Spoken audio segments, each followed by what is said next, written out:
Hello friends, आपका स्वागत है एजुकेशन लाइब्रेरी में। आज हम 13वां चैप्टर पढ़ रहे हैं गणित पेडोलॉजी के हिसाब से। ये कम से कम 500 चैप्टर चल रहा है, जिसमें मूल्यांकन के आधार पर जो विद्या रहती है, किस प्रकार से एक बच्चों का मूल्यांकन किया जाता है। सबसे पहले मूल्यांकन क्या होता है हम उसको अगर समझ लेते हैं, फिर हम परिभाषा समझेंगे और कुछ मान्यताएं दी गई है उसको समझेंगे। ये चैप्टर थोड़ा दरअसल लंबा जाएगा, जिसमें निदानात्मक और उपचारात्मक के अलावा बहुत सारी चीज़ें आएगी जो आपको समझना जरूरी है। सबसे पहले मूल्यांकन को अच्छे से थोड़ा समझ लेते हैं कि मूल्यांकन होता क्या है। दरअसल कोई भी एक जो बालक रहता है ना, किसी भी वर्ग का, उस बालक का हम संपूर्ण शैक्षिक और अशैक्षिक रूप से उसके जो व्यवहार रहता है और उसका जो मेहनत रहता है उसका हम मूल्यांकन करते हैं। जैसे कि मान लीजिए आप स्कूल में वह जैसे ही प्रवेश लेता है उस समय से लेके आखिरी तक, जब तक वह अध्ययन करता है, उसका मूल्यांकन किया जाता है। और उसके अलावा अशैक्षिक रूप में जैसे कि मानसिक रूप से, सामाजिक रूप से या फिर नैतिक रूप से मूल्यांकन किया जाता है, उसको हम मूल्यांकन कहते हैं। मूल्यांकन से तात्पर्य सबसे पहले कोठारी आयोग ने एक परिभाषा दी है कि यहाँ पर मूल्यांकन एक सतत प्रक्रिया है। ठीक है, मतलब सतत का तात्पर्य ऐसा है कि निरंतर बिना रुके लंबे समय तक चलने वाली प्रक्रिया है जो हमेशा बिना रुके चलती रहती है। मूल्यांकन एक सतत प्रक्रिया है तथा शिक्षा की एक संपूर्ण प्रक्रिया का अभिन्न अंग है ना, शिक्षा का एक महत्वपूर्ण अंग है। ठीक है, मूल्यांकन जो है वह एक शैक्षणिक रूप में महत्वपूर्ण अंग ये माना गया है। ठीक, यह शिक्षा के उद्देश्यों से पूर्ण रूप से संबंधित है ना। क्या बताया यहाँ पर कि यह शिक्षा के उद्देश्य जो है उसमें उससे संबंधित है पूर्ण रूप से। मूल्यांकन के द्वारा शैक्षिक उपलब्धि की जाती है, बल्कि उसके सुधार में भी सहायता मिलती रहती है। ठीक है, तो सबसे पहले अगर हमको परिभाषा याद करेंगे हम, तो आपको मैं इतना समझाने की जरूरत नहीं है आपको समझने की। सबसे पहले हम इसको कोठारी आयोग को हम कोठी कर लेंगे। ठीक है, इसको हम अगर कोठी कर लेते हैं, है ना, कोठारी को कोठी कर लेते हैं, है ना, और कोठी में ही संपूर्ण प्रक्रिया चलती रहती है। अगर एक बच्चा घर, जैसे कि सबसे पहले जो परिवार रहता है, ठीक, वो परिवार रहता है, घर का हिस्सा रहता है, उसको हम अनौपचारिक बताते हैं, उसको हम अनौपचारिक बताते हैं कि अनौपचारिक शिक्षा होती है। ठीक है, और स्कूल जो विद्यालय रहता है उसमें औपचारिक शिक्षा होती है। तो जो परिवार रहता है वो अनौपचारिक रूप से सभी प्रकार की क्रियाएं होती है ना, जिसमें लाभ भी होती है और हानि भी होती है। उस जो प्रक्रिया चलती है वो संपूर्ण प्रक्रिया चलती है, वो परिवार के अंदर चलती है। ठीक है, तो यहाँ पर दिया गया है, एक यहाँ अंडरलाइन कर रहा हूँ मैं, शिक्षा की संपूर्ण प्रक्रिया का अभिन्न अंग है। ठीक है, यह शिक्षा के उद्देश्यों से पूर्ण रूप से संबंधित है।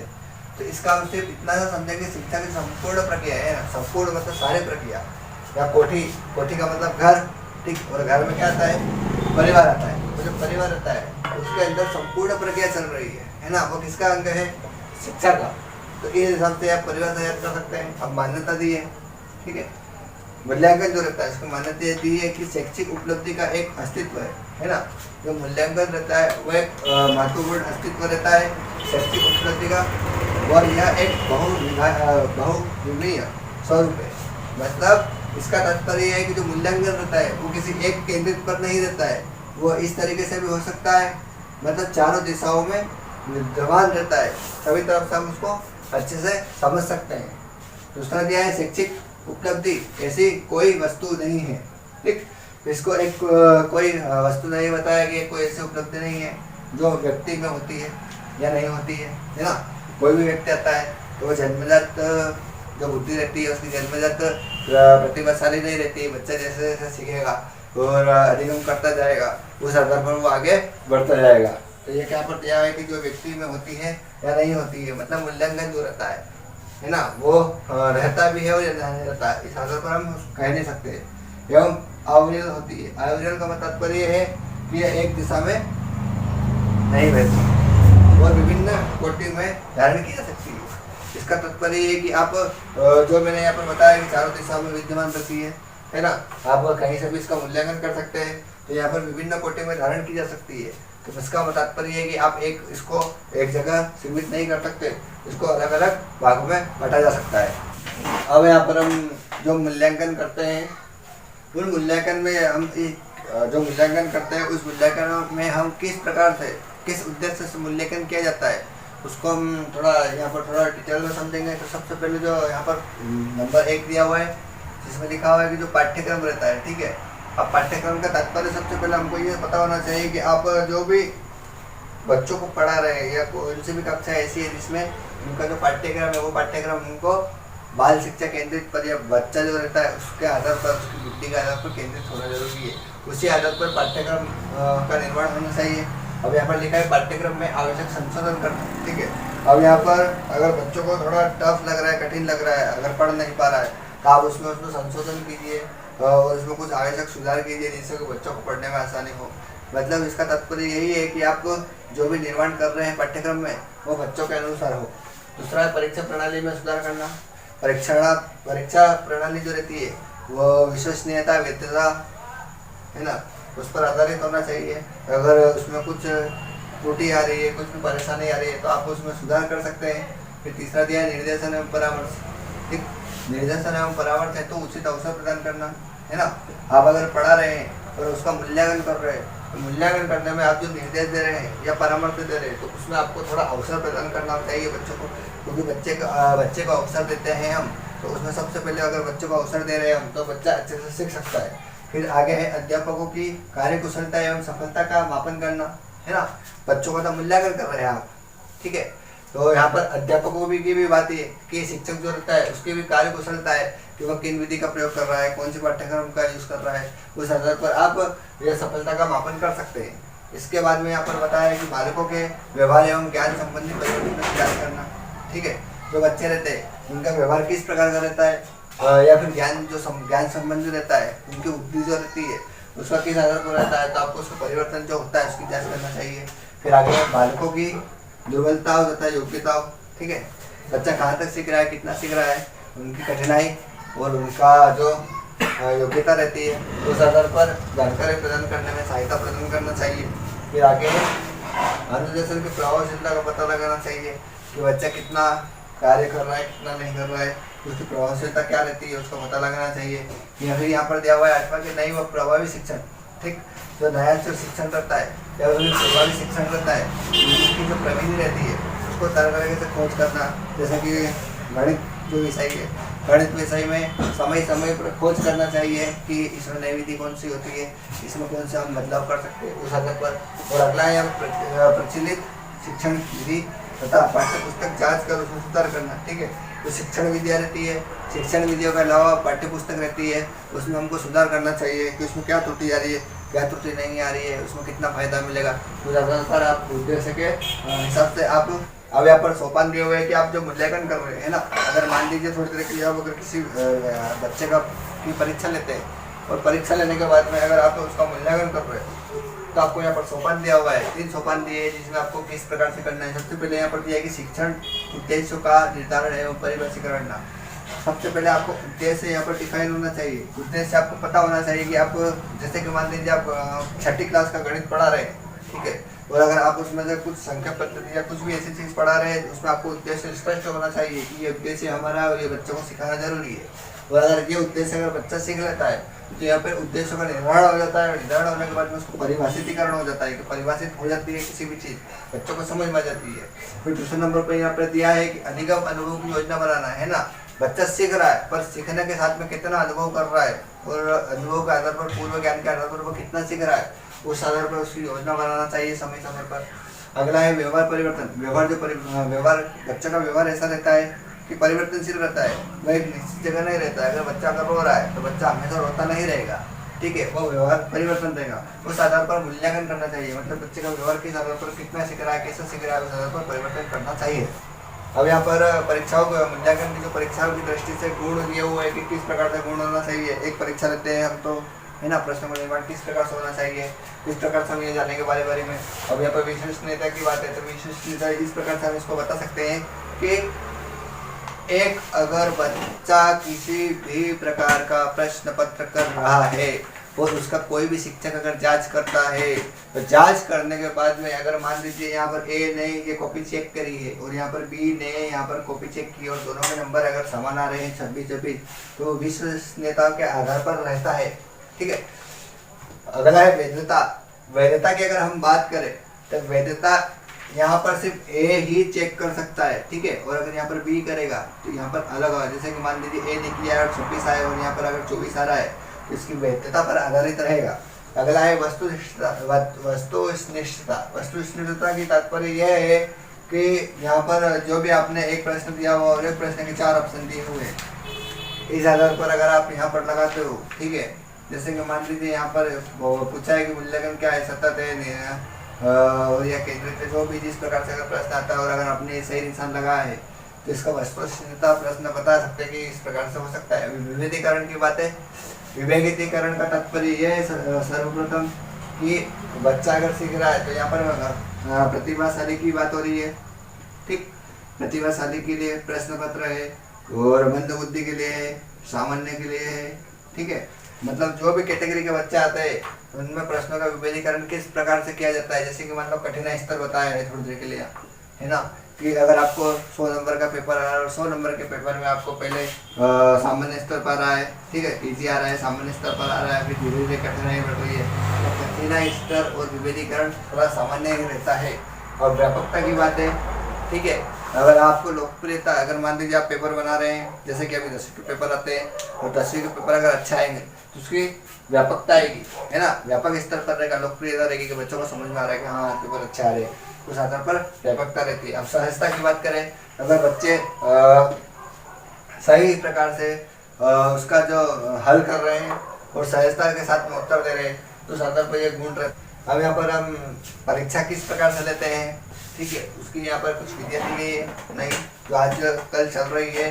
सबसे पहले लिखित परीक्षाएं रहती है, तो आप जब भी एनुअल एग्जाम या हाफ ईयरली या क्वार्टरली एग्जाम देते हैं तो वहाँ लिखित परीक्षा होती है जिसमें कुछ प्रश्न दिए जाते हैं और प्रश्नों को आपको सीमित शब्दों में या कुछ ऐसे विचारों के साथ में लिखने होते हैं और उसका आपको मूल्यांकन किया जाता है, उसको लिखित परीक्षा के अंतर्गत हम रखते हैं।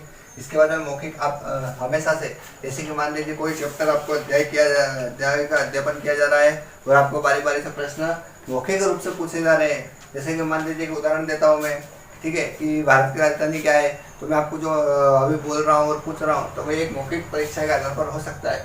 इसके अलावा प्रायोगिक परीक्षा रहती है, तो जो भी प्रैक्टिकल होता है करके सीखने की विधि के अंतर्गत आता है, जिसमें बच्चा कोई भी एक ऐसी चीज़ें दे दी जाती है जिसमें बच्चा करके सीखता है, उस चीज़ को हम प्रायोगिक परीक्षा के अंतर्गत रखते हैं। निरीक्षण का तात्पर्य ये रहता है कि अगर आप प्रायोगिक या मौखिक या लिखित करते हैं, ठीक है, और वहाँ पर अगर कोई निरीक्षण कर रहा है, चेक कर रहा है, तो निरीक्षण विधि के अंतर्गत आता है। प्रश्नावली की बातें रहती है कि कुछ आपको गृह कार्य देते हैं और परीक्षा के लिए कुछ प्रश्न देते हैं, ठीक है, तो प्रश्नावली के अंतर्गत आते हैं। और चेक लिस्ट का तात्पर्य यह है कि बारी बारी से समय समय पर आपके जो नोट्स हैं, है ना, अभ्यास पुस्तिका है, उसका आपको चेक किया जाता है, वो चेक लिस्ट के अंतर्गत आते हैं। और यहाँ पर अभिलेख की बात ये है कि आप उसका रिकॉर्ड रख रहे हैं, ठीक है, आपका अगर साल भर का जो रिकॉर्ड रहता है और उस रिकॉर्ड का अभिलेख से तात्पर्य रहता है कि आप कितना लिख रहे हो और कितना आप कर दिया।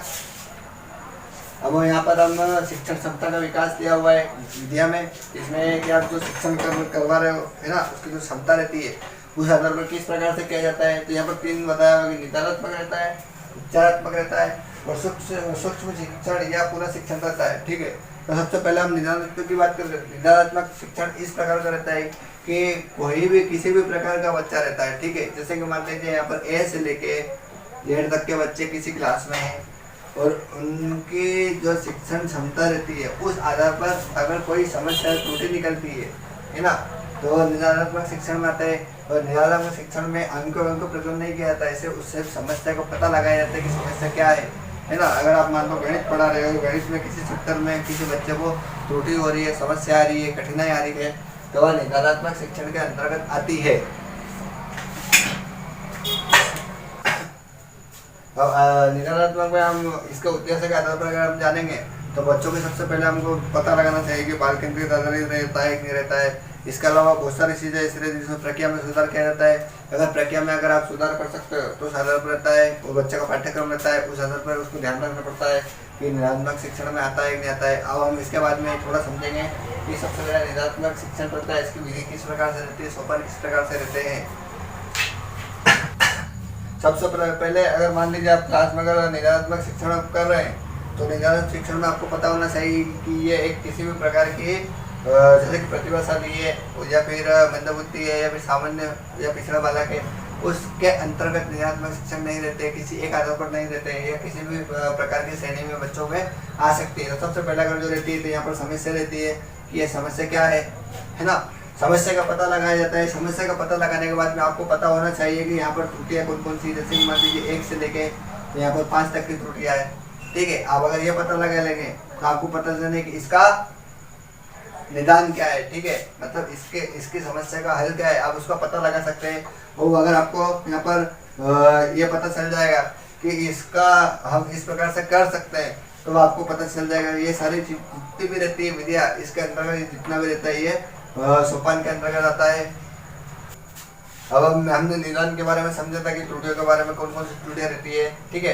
अब यहाँ पर त्रुटियों का पता लगाया जाता है और उसका सीमित समय में उपचार किया जाता है, ठीक है। अगर आपको चोट लग जाती है और चोट लगने के बाद में आपको पता चल जाता है कि मुझे इस प्रकार से चोट लगी, ठीक है, और चोट लगने के बाद में आप उस चीज का उपचार करते हैं तो वो उपचारात्मक शिक्षण के अंतर्गत आता है। आप उपचार करते हैं, ठीक है। उपचार करने में आपको पता होना चाहिए कि बच्चा किस श्रेणी में आ रहा है। जैसे कि मान लीजिए आपने यहाँ पर बताया कि मंदबुद्धि का बालक आ रहा है, ठीक है, तो मंदबुद्धि के बालक के हिसाब से आपको वहाँ पर शिक्षण विधियाँ प्रेरित करनी पड़ती है कि मंदबुद्धि के आधार पर कितने रहते हैं। आप जैसे मान लीजिए एक शिक्षण रहती है तो वहाँ कम से कम 20 या 25 बच्चे होना जरूरी है, इससे ज़्यादा नहीं रख सकते आप, और उनको आप उनके लेवल के आधार पर आप कर सकते हैं। और अगर इसके अलावा प्रतिभाशाली की बात करूँ तो प्रतिभाशाली बच्चे रहते हैं, ठीक है, आप उनको अगर छोटी सी चीज़ बताएंगे, अच्छे से बताएंगे तो वो बहुत जल्दी सीख लेंगे। पर उनके सामने कुछ ऐसी समस्या क्रिएट करें और समस्या क्रिएट करने के बाद में थोड़ा उनको ऐसा सहयोग करें जिससे कि उनको पढ़ने में रुचि भी उत्पन्न हो और थोड़ा समझने में अच्छा हो। सूक्ष्म शिक्षण या पूर्ण शिक्षण की बात करें, सूक्ष्म शिक्षण का ये रहता है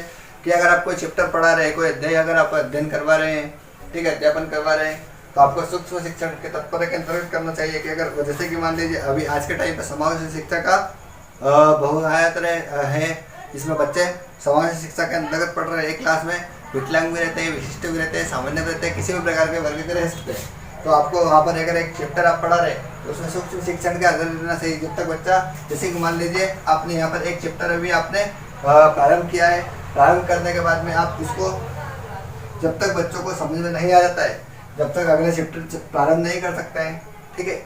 तो उस आधार पर आप सूक्ष्म शिक्षण, जैसे कि सबसे पहले अगर आप मान लीजिए इसको रोकना है ये बना, अब हम जान रहे थे कि सबसे पहले अगर जैसे कि सूक्ष्म शिक्षण रहता है तो बच्चों को जब तक समझ में नहीं आता है जब तक हम दूसरा चालू नहीं कर सकते।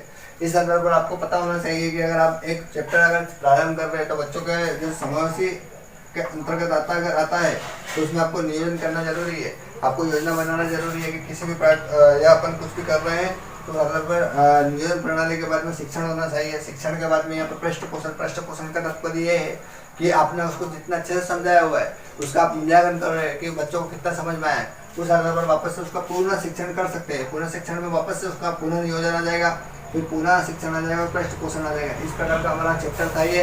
अब 5 पेडोलॉजी का और 5 गणित के चैप्टर। अब यहाँ पर प्रैक्टिस सेट में हमने 5 प्रश्न लिए हुए इस चैप्टर के। तो हम सबसे पहला प्रश्न देखेंगे।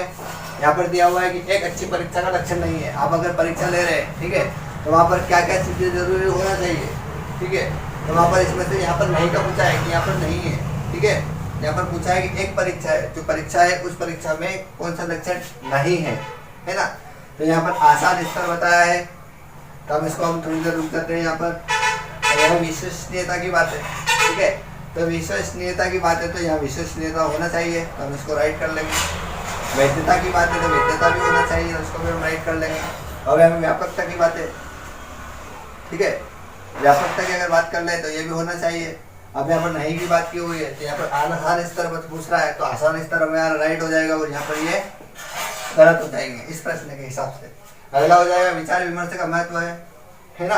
अब अगर आप विचार विमर्श चल रहा है, कुछ पढ़ा रहे हैं और विचार विमर्श चल रहा है, आप पूछ भी रहे हैं और वो बता भी रहा है, तो आपस में जो बातचीत हो रही है वो लिखित परीक्षा के अंतर्गत नहीं होती है। मौखिक परीक्षा के अंतर्गत होती है और प्रायोगिक परीक्षा के अंतर्गत नहीं होती है और सभी इसमें से हो नहीं सकते। अब मौखिक परीक्षा के अंतर्गत किस प्रकार से होती है तो मैं आपको बता देता हूँ कि मौखिक परीक्षा में अगर कोई भी हम प्रश्न पूछते हैं या कोई भी कुछ भी पूछता है तो पूछने के आधार पर अगर कोई बच्चा अगर बताता है तो विचार विमर्श के अंतर्गत होता है, तो ये वाला इसका आंसर सही हो जाएगा। तीसरा प्रश्न देखेंगे कि निदानात्मक परीक्षण का महत्व है, ठीक है, इसमें से कौन सा महत्व है, तो यहाँ पर बोला है निर्देशन में, शिक्षण में, उपचारात्मक में और सभी में। तो यहाँ पर अगर आप निदानात्मक परीक्षण कर रहे हो तो निर्देशन होना जरूरी है। कोई भी अगर शिक्षक जो रहेगा वो निर्देश देगा, समस्या का पता लगाने के लिए सबसे पहले निर्देश देगा, फिर उसका शिक्षण कराएगा। शिक्षण कराने के बाद में उपचारात्मक, मतलब शिक्षण आप करा रहे हैं, शिक्षण के बाद में उसका उपचार भी निकाल रहे हैं, है ना, समस्या का हल भी निकाल रहे हैं। तो इस प्रकार से यहाँ पर सभी इसका हो जाएगा। और यहाँ पर मूल्यांकन की बात है कि मूल्यांकन इसमें से यहाँ पर व्यवहार परिवर्तन बताया है और विद्यालय की सुंदरता बताया है, दोनों या कोई नहीं बताया है, ठीक है। तो अगर आप मूल्यांकन करते हैं तो हम शुरू से, मतलब जो चैप्टर था उसमें शुरू से हम पढ़ते आ रहे हैं कि कोई भी अगर बच्चा रहता है उसका व्यवहार परिवर्तन होता रहता है, एक निश्चित केंद्र बिंदु पर टिका नहीं रहता है। ये मान लीजिए अगर एक है यहाँ पर तो वो बच्चा निश्चित ही एक के बाद में 2 जरूर पढ़ेगा और 3 भी जरूर भी पढ़ेगा, यहाँ पर एक पे टिका हुआ नहीं रहेगा। तो यहाँ पर व्यवहार का परिवर्तन होना जरूरी है। इस प्रकार से मूल्यांकन का ये आंसर सही हो जाएगा।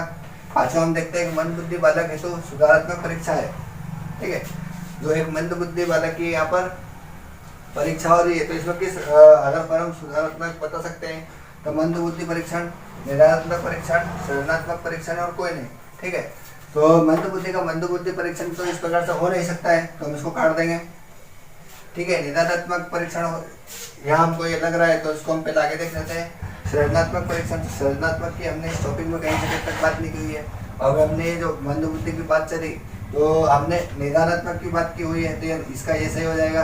हमने इसमें इसको मंद बुद्धि के आधार पर पढ़ा था, तो इसका गणित का हम 5 प्रश्न पढ़ रहे हैं जिसमें एक चैप्टर में दिया हुआ है। पहला प्रश्न लिखा है कि निम्न में से टूडी आकृति कौन सी नहीं है, ठीक है। तो सबसे पहले हम टूडी आकृति की बात करते हैं। टूडी आकृति का हम उदाहरण एक अच्छा सा देते हैं कि अपने एक चूड़ी देखी होगी, चूड़ी का अगर हम ऊंचाई देखें या आधार देखें तो वह टूडी आकृति हो सकती है। जैसे कि मान लीजिए ये जो यहाँ पर चूड़ी बनी हुई है, ठीक है, पर यहाँ पर इस प्रकार से इसका हिस्सा दिख रहा है ना, तो ये टूडी आकृति के हिसाब से आ सकती है। अब यहाँ पर पूछा है कि कौन सी नहीं है, तो यहाँ पर ये चूड़ी हो सकती है, ठीक, और यहाँ पर आयत भी हो सकता है, सॉरी वर्ग भी हो सकता है, और यहाँ पर सैंडविच भी हो सकता है, पर यहाँ पर टोपी नहीं हो सकती क्योंकि शंखवाकार रहती है और शंखवाकार आती है 3D में, ठीक है। 3D का हिस्सा अगर मान लो आपने टोपी देखी होगी, एक अंदर का हिस्सा रहता है, एक ऊपर का हिस्सा रहता है और एक तरफ का हिस्सा रहता है। इस प्रकार से यहाँ पर 3 रह सकते हैं। अब अगला हम देखेंगे कि इसकी नक्शों में रैखिक सममिति नहीं होगी, ठीक है, यहाँ पर भी नहीं की बात हो रही है, ठीक है। तो यह रैखिक सममिति का तात्पर्य है कि आप जब भी कांच में देखते हैं, मिरर में देखते हैं तो आपको आधा हिस्सा दिखता है। जैसे कि मेरा ये हाथ दिख रहा है आपको, ठीक, अगर आप इसको कांच में देखेंगे तो आपको इसका आधा हिस्सा और एक तरफ से दिखेगा, आपको एक तरफ से देखना पड़ेगा, 2 हिस्से दिखेंगे।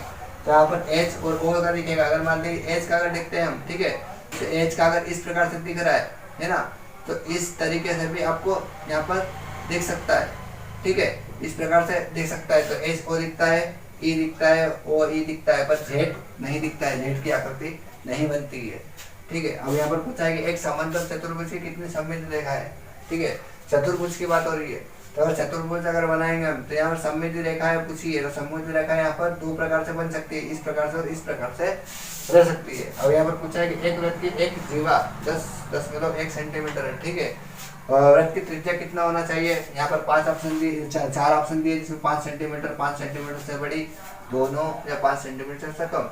तो हम सबसे पहले एक वृत्त बना लेते हैं। यहाँ पर वृत्त बनाया, वृत्त बनाने के बाद में हम यह देखेंगे कि जीवा पूछी है यहाँ पर, ठीक है, तो केंद्र बिंदु हम यहाँ बना लेते हैं और जीवा जो बोली है जीवा यहाँ पर बना लेते हैं और इसकी जो ये है 10.1 सेंटीमीटर, ठीक है। अब त्रिज्या की पूछी है तो हम अगर त्रिज्या को यहाँ से बांट देते हैं तो यहाँ पर 10 है तो 10 का आधा 5 हो जाएगा, तो यहाँ पर 0 हो जाएगा। तो यहाँ पर ये 5 सेंटीमीटर से बड़ी हो सकती है इसकी, ठीक है, इसका ये आंसर हो जाएगा सही। अब यहाँ पर व्यास होगा। अब व्यास का अगर यहाँ पर पूछा है कि व्यास क्या हो सकता है, तो 1/2 गुणित व्यास, त्रिज्या बराबर व्यास, 2 गुणित त्रिज्या और 1/2 गुणित त्रिज्या। जब भी किसी भी वृत्त का अगर व्यास निकालते हैं हम, ठीक है। तो जो त्रिज्या रहती है ना, त्रिज्या रहती है उसका हमेशा से दोगुना रहेगा। जैसे कि मान लीजिए केंद्र बिंदु यहाँ पर दिया हुआ है और यहाँ पर त्रिज्या दी है, ठीक है। तब इस हिस्से की बात कर रहे हैं हम कि हमको यहाँ पर भी पहुँचना है, तो ये दोगुना हो जाएगा। एक त्रिज्या है और एक त्रिज्या है, दोनों है, दो गुणित त्रिज्या हो जाएगी। मतलब यहाँ पर सीधा तात्पर्य उदाहरण यही है, किसी भी वृत्त में हमको अगर व्यास निकालना रहेगा तो उसकी जो त्रिज्या रहेगी वह त्रिज्या उसकी दुगनी हो जाएगी, जब जाकर वह व्यास होगा। तो इस प्रकार से ये उत्तर इसका सही हो जाएगा। धन्यवाद।